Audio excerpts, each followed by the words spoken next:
Hello, I'm going to talk to you about restorative justice. Restorative justice is an idea. It is an idea that believes, if an idea can believe anything, that when we harm each other, either through crime or through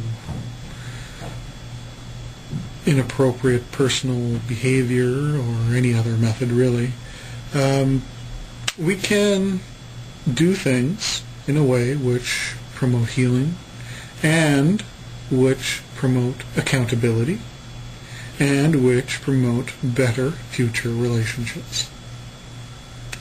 So, restorative justice is concerned with the harm that occurs in relationships when people behave poorly.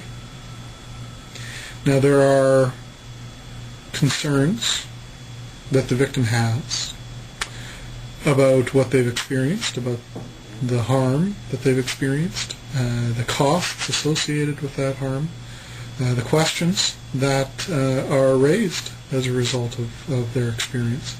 And victims have a right to have those addressed, to have their needs met, to experience healing, and to see accountability and regret in the eyes and behavior of the offender, the person who hurt them.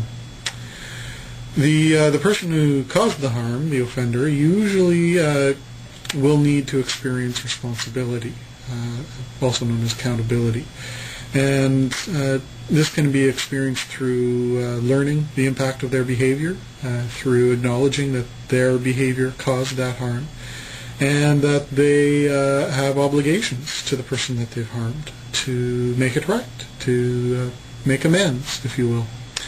And all of this, of course, happens within the context of a community. The people we connect with, the people who are standing around and watching the harm happen, the people who we talk to before and after, the ones we would expect to stand up and speak for us, to support us.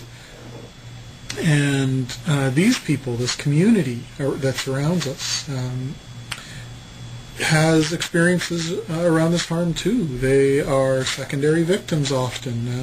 They're hurt as well through the experience. And often, not only do they experience hurt, but they are also, in some ways, responsible for the context in which the hurt occurred. So communities will share both victim experiences and offender responsibility as a result of restorative justice process. And the processes are diverse.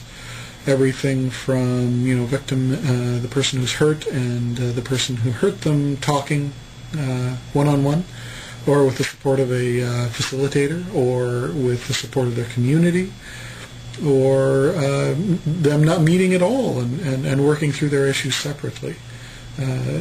And it varies depending on the circumstances, depending on the capacity of the community in which it occurs. Overall, the goal is healing. Healing for the victim, and reintegration and the ability to move on with their lives in the offender.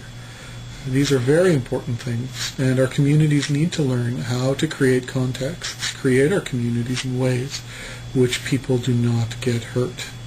And all of this is part of a restorative justice process and learning. I hope you tune back occasionally, perhaps subscribe to my video postings, and so you can hear more about restorative justice, hear other people's perspectives, hear stories, learn about programs, and generally find out a lot more about what we're doing here in Canada in the area of restorative justice.